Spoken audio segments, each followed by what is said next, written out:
Oh, that's the wrong one. Let's try that.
Hey, good morning, everybody. It's Pete Meyer with Endeavor Business Media, the Vehicle Repair Group, probably better known as home to Motor Age, ABRN, Aftermarket Business World, P10, professional distributor, a lot of magazines that serve the automotive aftermarket, all home at vehicleservicepros.com.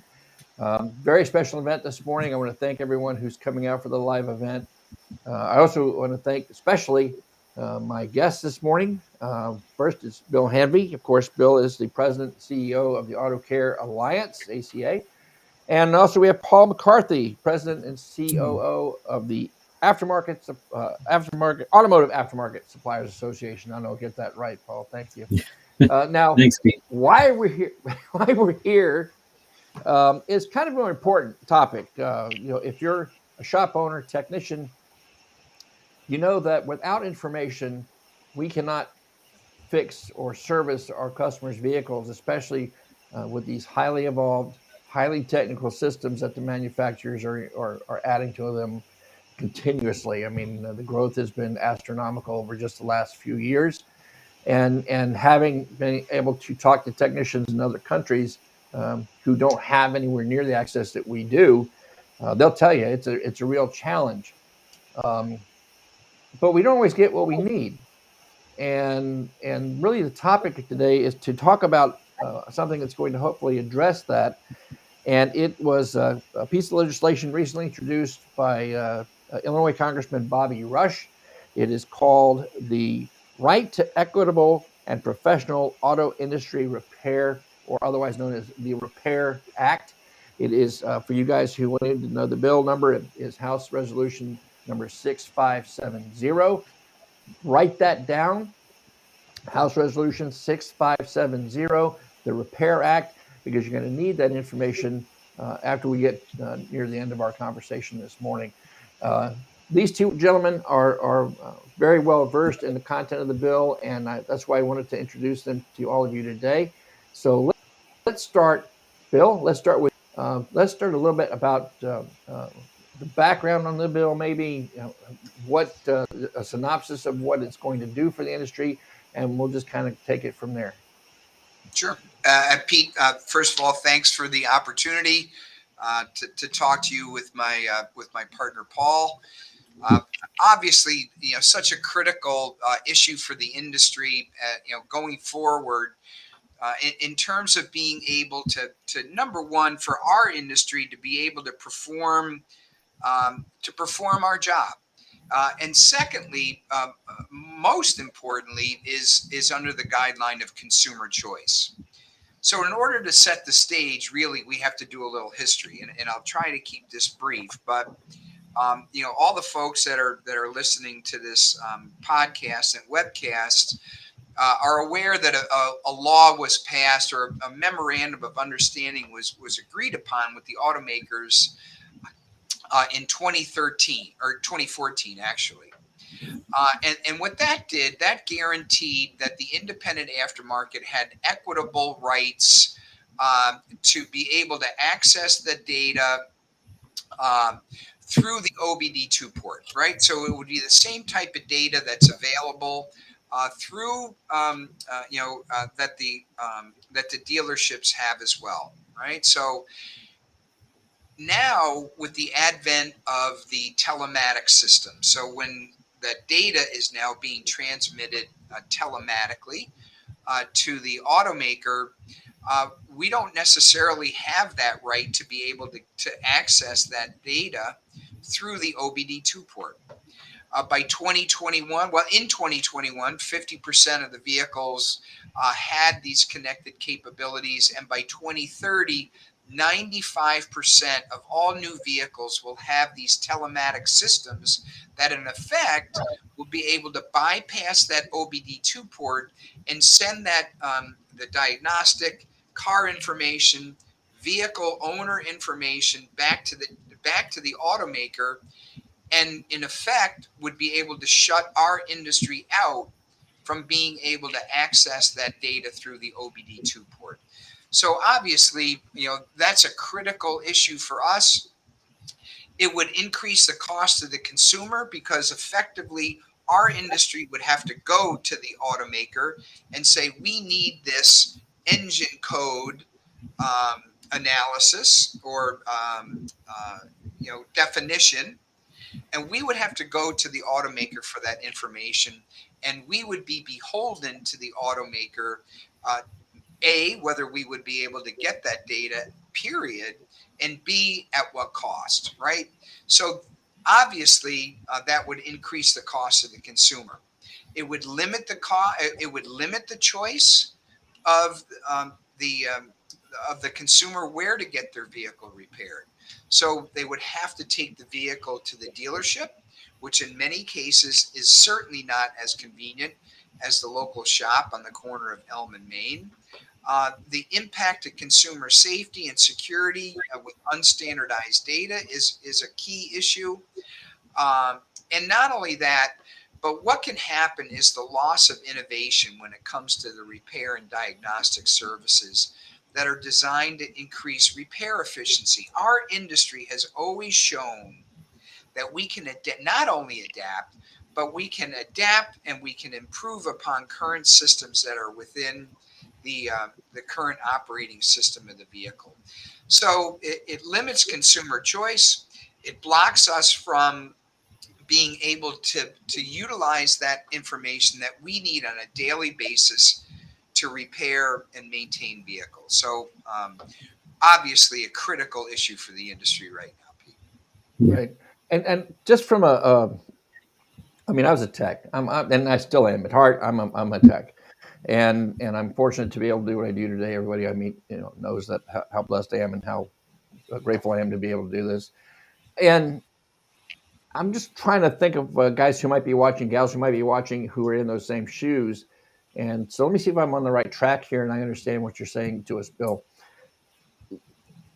Way back when OBD2, OBD1, it first came out, that was all because we had to have access to whatever affected emissions, right? Correct. Yes. So we have that standard global OBD2 format so we can always access no matter what the nameplate is. If it's sold in the U.S., whatever information affects emissions, we have access to that, that data. Maybe not always access to the back information we need, but we do have access to that. And then organizations like yours and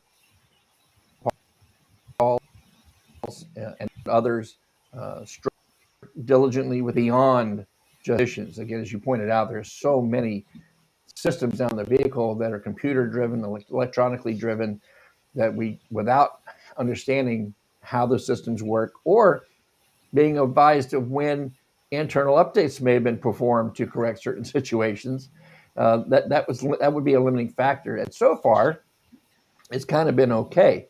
And then, as you said, with the growth of the telematics, the connected vehicle, a lot of the data that's anywhere from where that customer is driving to, how often they're in the vehicle, how long they drive at a given time, all the conditions of the engine and parameters and other systems on the vehicle, all of that's being literally farmed, right, by the manufacturers and Sure. the consumers. it's just like any other thing. When you get on Facebook, for example, and you automatically click accept without reading the terms of the agreement, knowing exactly what you're giving up. So that's another important factor that has kind of been on the side. And then came, like you mentioned, the Repair Act that was passed in or the Right to Repair Act, I should say, that was passed in Massachusetts. And I want to make sure, like we talked about earlier this morning, who's watching understands that's only law in Massachusetts. So it was kind of that method of understanding that that the OEM Right. said, well, we don't want 50 different ways of doing it, so we'll kind of go along with it. But even that is still being contested, isn't it? Well, so there's actually two steps to the Right to Repair Act. The first was a memorandum of understanding with the automakers that was cleared in 2014. So that was a national agreement that the information would be through the OBD2 port.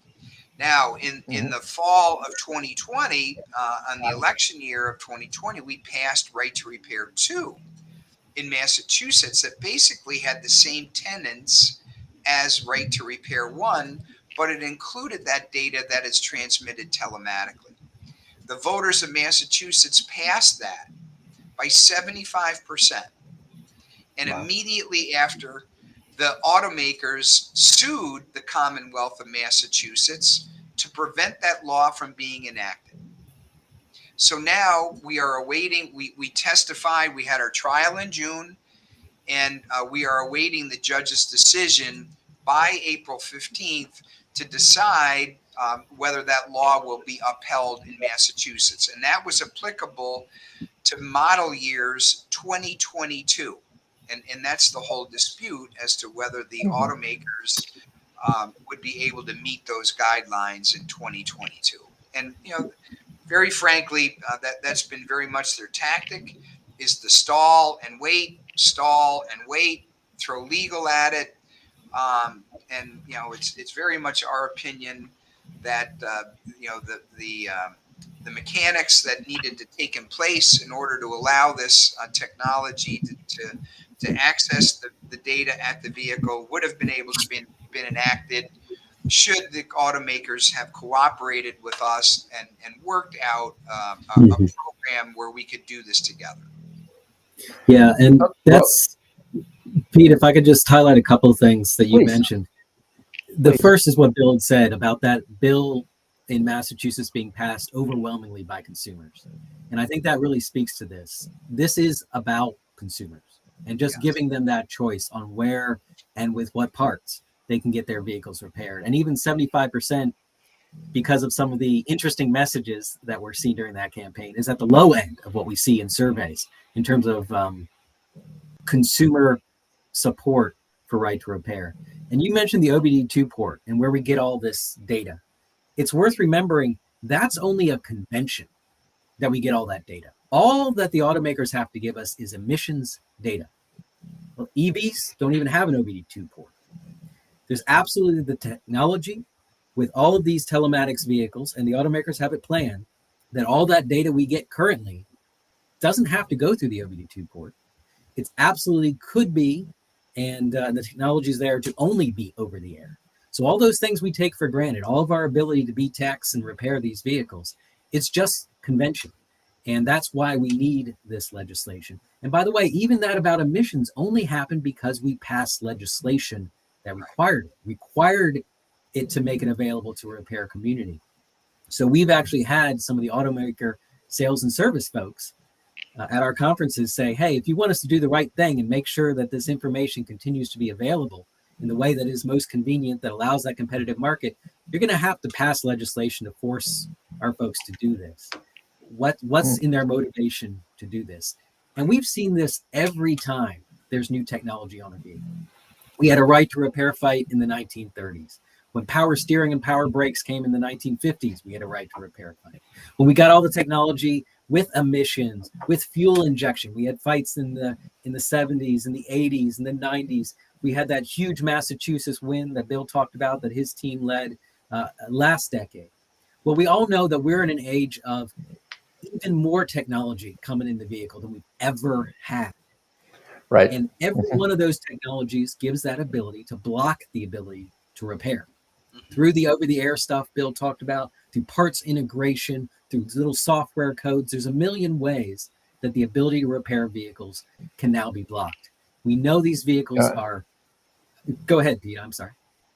Oh, no, not at all, not at all, Paul. I was just, because you're kind of mentioning, immediately pops in my mind, and please correct me if I'm not on the same wavelength, but the Chrysler Secure Gateway module that they came out with, that unless you had process or factory approval, you couldn't get through it to do other things in the vehicle other than access certain data points. That's kind of the thing you're referring to on our end, right? That is just one of the many ways that Just one, technology sure, allows it to happen. sure. And we know these So, vehicles, they are mobile devices on wheels, and there's all kinds of ways sure, along the system that it can be blocked. And that's why all we're searching for, and all that our bill, the Repair Act, seeks for, is some pretty basic principles. It really is just consumer choice. It really is just free markets, competitive markets. Those are the principles. That's all it's seeking for, and nothing more. And it really is something we believe that the whole industry should stand behind. From the automakers to us in the independent aftermarket, we should all be standing behind this because it's those principles. And we don't blame them. You know, pushing for monopoly, this is what businesses do. They've done it again and again over time, as we've talked about every time there's a new technology. And they're doing it again. And that's why we need to fight as an industry to make sure that those rules stay in place, those fair rules and fair competition, because that's what serves the consumers best. I think it serves the whole ecosystem best, allows safe, affordable repair across the system. And that's all we're seeking, that and nothing more. sure. So what makes, other than being federal legislation, what does the Repair Act, what makes that different from where we're on the track we're on now with the uh, letter of understanding and the current right to repair acts, that are in place? What really sets that apart? What kind of a change is that going to, or impact is that going to have if it's passed? Well, it's as we had mentioned, Pete, it is an advancement of technology in order for us to be able to access that data that is currently being transmitted telematically to the automakers, and for us to be able to access the vehicle repair and maintenance data. That's it, by the way. No personal data, no nonsense. Repair and maintenance data at the point of the vehicle. So to really simplify this, we have two choices.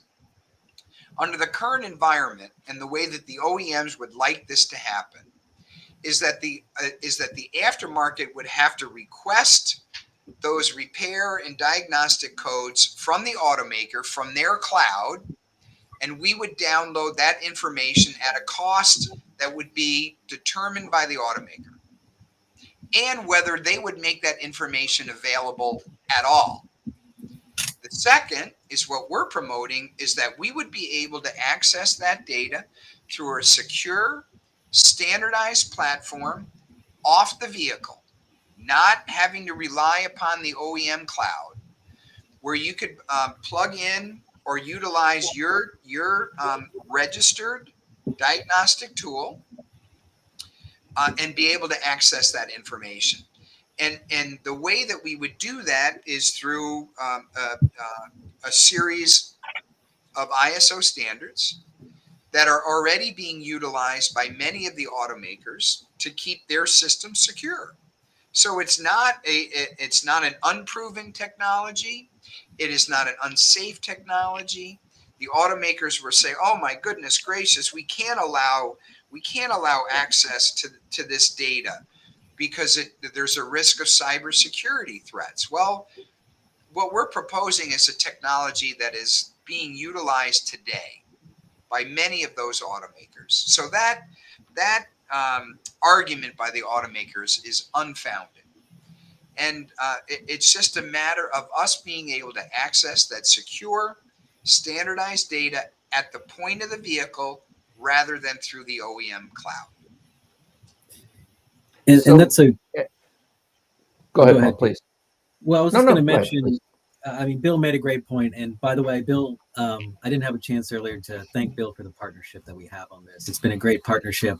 Yes. And by the way, I would also mention this bill is supported by SEMA. It's supported by the Car Collision Industry Coalition. I mean, this is the most important federal legislation that the aftermarket has had since the Magnuson-Moss Act in 1975. And the whole aftermarket really has come behind to support this. And part of what it is a push is Massachusetts is great, but we ultimately need a 50-state solution here. So we were hoping that Massachusetts, we could have discussions with the automakers and just solve this as an industry like we did with the MOU. But the automakers have refused to engage with us on this issue, which is disappointing. So at the federal level, we can get a 50-state solution. Just say, here's the rules of the road and make it well. The other thing that I think Bill was pointing out so well is that cybersecurity and consumer security and safety is at the center of everything that we envision around this. And what Bill was describing is the technology, by the way, in Europe, it absolutely can be done. In Europe, they're legislating that this is going to be required across different industry sectors. And we're asking for nothing else here. And actually, what we've worked on together and with ETI as well is an industry institution, a governance body that will ensure that secure access and secure that cybersecurity. And to be clear, what we're proposing is better than what is currently out there, better than what is currently being pursued by the automakers. And we think that's necessary. And as we look to the future and ensure that we have this safe, secure repair, and to be very clear, our members developed the technology. You can have both cybersecurity and repairability. These are not in any way mutually exclusive goals. Sure. So I just wanted to mention that commitment. And by the way, that institution that we're talking about, our goal, we invited the automakers to join. And our vision is absolutely that this will be a cross-industry endeavor, that the whole industry comes together to ensure that cybersecurity going forward. And we're not on a good path for that now. You talked about OBD1. Remember that? First came out, there were 56 different ports at one point. It was a mess. We couldn't repair. Yeah. It was the Tower of Babel. Well, that's the path we're heading down right now. What we're proposing, and it's what you see in other industries to ensure cybersecurity, we need to come together in this institution, have a good process, allow the people who are professionals who know how to make the repairs, DIYers can get to the type of repair information that's appropriate for them. And let's do this well together, safely, and cyber securely. Bill, let me know if I missed anything on that. Pete, go ahead. Do you have anything to add there about all this? But for the shop owners and technicians who are watching, let me see if I'm on the right track with you guys. Just to kind of remind, if you're not aware, the Magnuson-Moss Act that Paul was referring to is one that basically stated that the consumer did not necessarily have to have their maintenance work done by a dealer in order to maintain their warranty status, correct? So that, of course, if they have your shop and you have that service done, they have that record, then they're okay. Otherwise, they could have had claims denied as a result of that, but that took care of that, right? Now, as a shop owner technician, I can get my nearly any good aftermarket scan tool when it's using the enhanced mode for a particular manufacturer, and I can get access to data on much of the networks that are on the vehicle, providing that's what the tool maker was allowed to include, right, in their product. Where they manage, and there's a number of ways that they do that. We won't get into that discussion. And now we have organizations that for programming, for reflashing a vehicle, for example, we have some type of security in place through the vehicle security provider registration for those flashes. What we're seeing if I'm reading this right and having seen this right, manufacturers, because of their claims of cybersecurity for one, again, as we talked about before, people going in and tweaking their software or changing the software for some reason, we can't allow that to happen. We can't allow to be quite frank, a criminal element in that can get in Sure. there and use that accessibility to access the vehicle or something along those lines.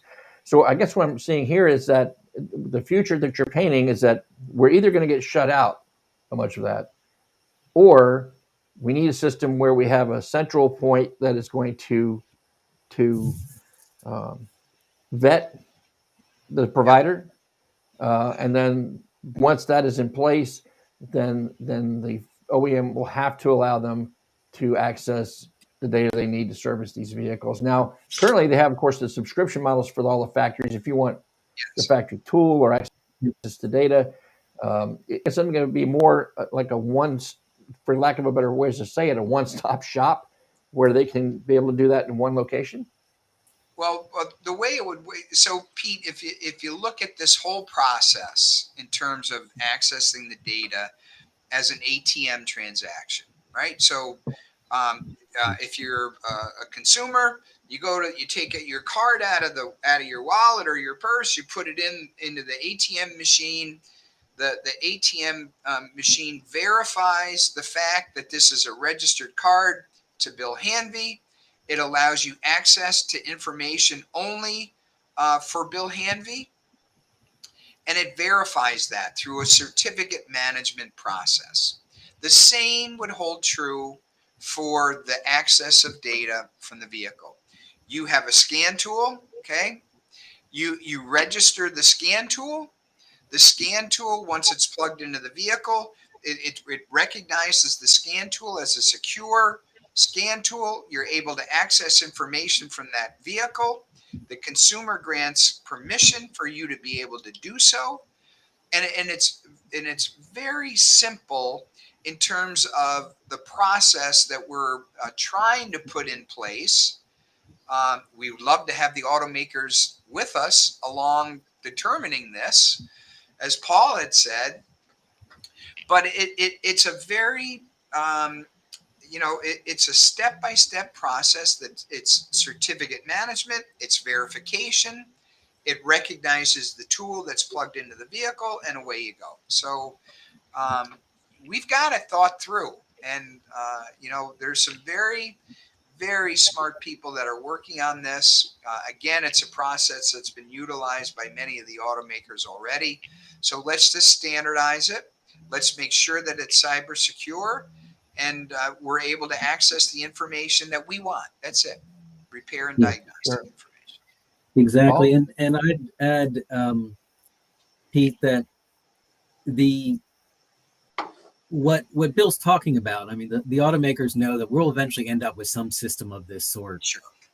down the road. In any case, this is what is necessary for cybersecurity. The question is what information will be on there? Will you still have all the things you're talking about now that allows you to repair the vehicle? Or given an era where you need APIs, you need parts integration, where you need that prognostic information that's coming off of the vehicle to do a competitive repair with the automaker. So it's a question of what information will be there, and will it be controlled by the automakers who have a motivation to maybe not share as much, or will it be on a fair basis like we've had historically? And that's kind of what the fight is about. The other thing is what we're talking about, what Bill just described. It's really nothing new. You think about all of your listeners. We've been repairing safety equipment for decades. We've been repairing electronics and high technology equipment for decades. And by the way, we've been cooperating on security information, like key codes, for decades. Right. This can be done. We're not proposing any unusual concept. We're just saying, let's extend those concepts. Let's supercharge or turbocharge those for the era of technology we're living in. Let's put that in place. So however these vehicle technology evolves, it's exactly what you said, Pete. We're able to do the right things and repair vehicles the right way. And that's all we're looking for. So to use it, that's what's the bill. So to use this example, Bill and Paul, right to repair 2, that's OBD 1. The Repair Act, House Bill 6570 is OBD 2, right? Would that be a fair statement?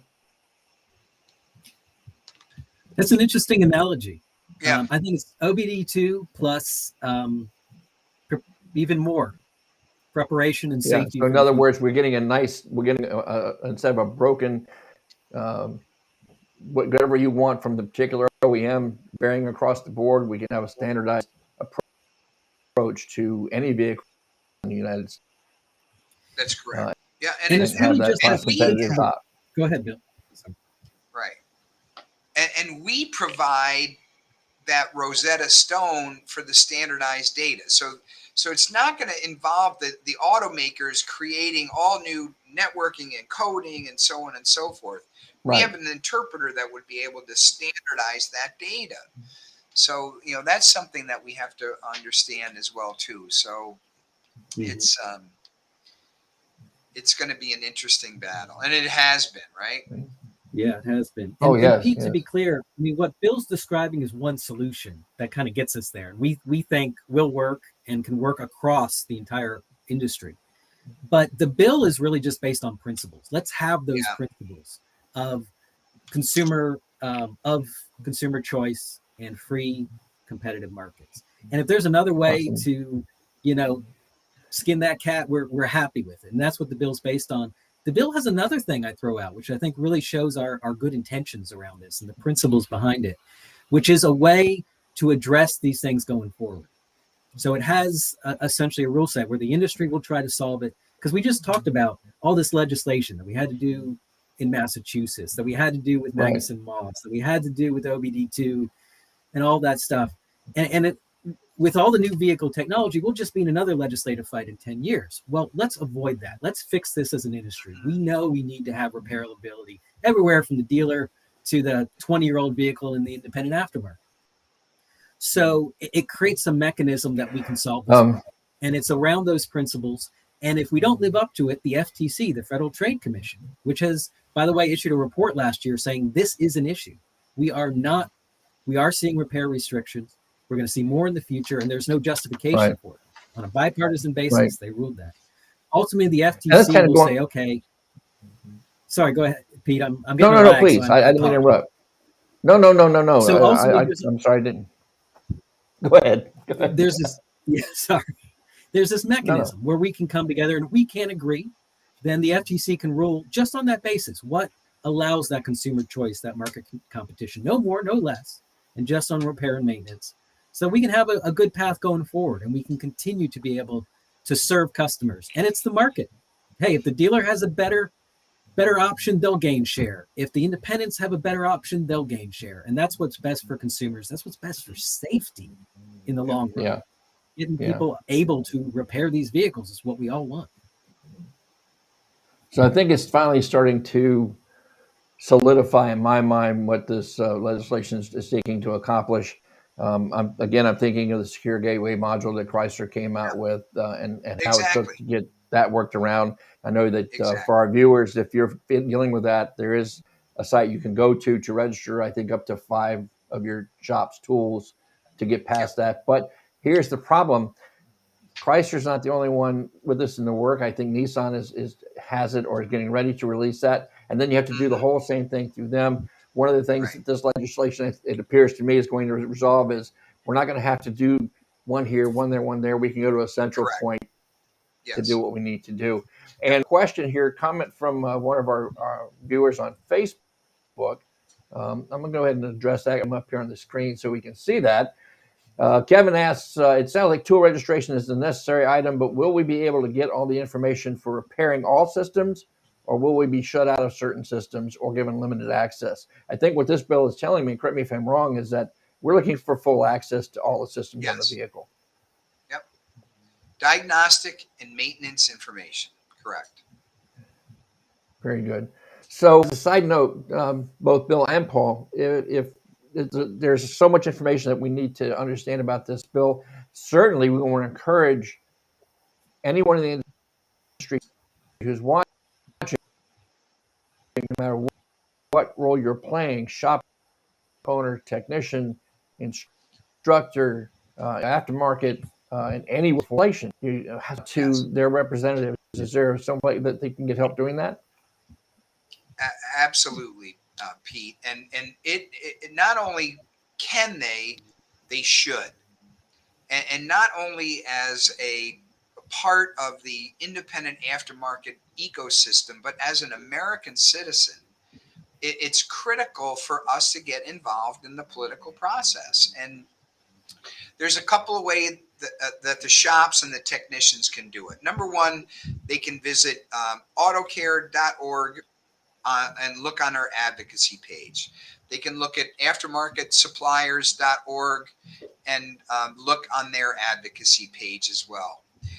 We recommend that you can sign a petition right on both of our websites, that you just enter your information, where you're located, and it automatically sends a letter to your elected representative, congressional representative, telling them of your support for the bill. And Stacy just dropped that into the chat. So maybe Pete, if you could republish that in terms of where. Yeah, let's see what we can do here. I'm going to go, and I'll put in the video description as well, because I don't, it's not going to show up chat across the board. But while I've got that up there, let me go ahead and just share that real quick. Stacy, thank you for sending that over. But the real message is get involved and become a part of the process. This is an investment in your future.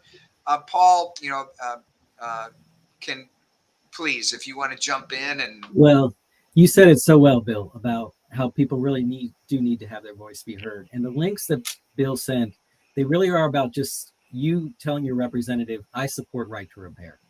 And I think that's, again, across the industry. You're not taking sides. That is just a pretty fundamental thing. These are American principles we're talking about of consumer choice and competitive market.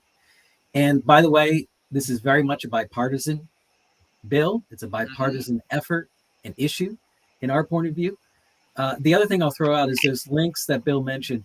It's so easy these days. You just put in your zip code. They can connect you with who your representative is. There's some suggested text that you can customize to yourself and let yourself be heard. But let me tell you, it's an interesting experience, but we do get to work on Capitol Hill sometimes and try to lobby these folks. And when they hear from a small business person, or for somebody who's working and making a living doing this with their hands, they listen. It makes such an impact. Your listeners are the ones that can change their mind, that will listen. It's not us coming in with some organization. It's when they hear from people who are their constituents, who own a business, work in a small business. That is incredibly powerful and makes them believe it. But it is very easy. The other thing I'd throw out is this is an election year. Your representatives are spending a lot of time at home this year. So maybe have them visit your shop.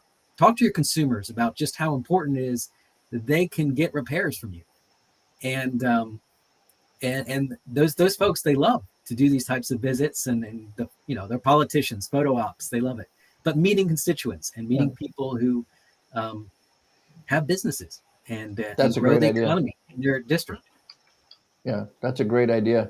And so I'm going to just put it out there for the shop owners and technicians who are watching, the people who are, who depend on this industry for their living.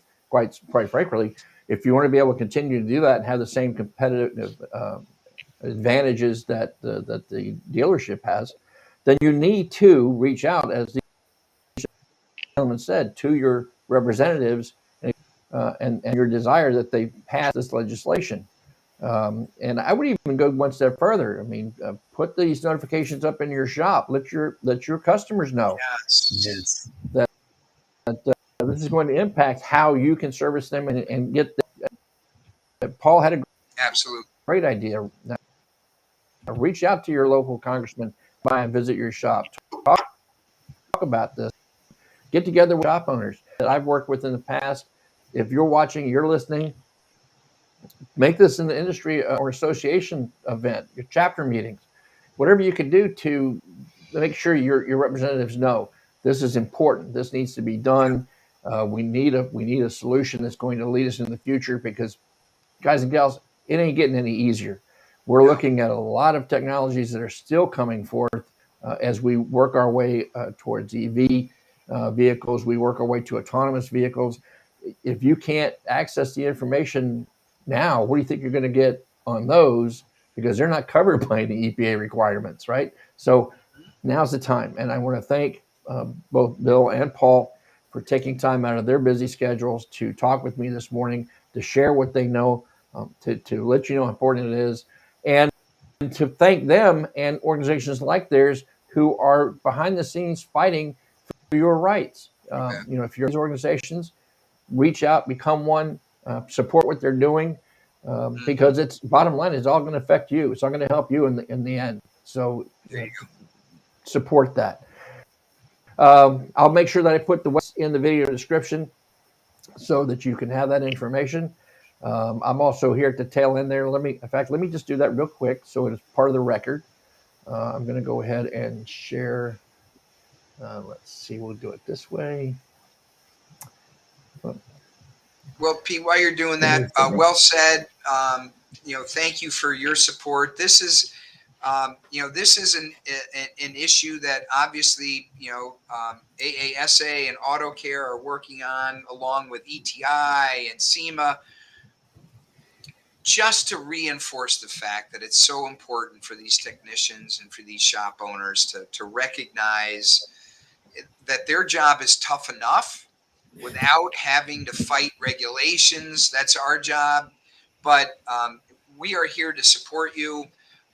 But we also need your voice to help rally the entire industry behind us. So thank you for the opportunity for the both of us to do that. I appreciate it. Again, I appreciate it for both of you guys. Let me go ahead and put this up. And Paul, you can continue your comments, I think, when I share the screen here. I just want to throw up here that's the autocareadvocacy.org website, where you can go to let your congressman know that you support this legislation. And we also have, I don't want to miss out on that. Come on, mouse, where are you? Well, you pull that up, Pete. Bill Please. said that all exactly right.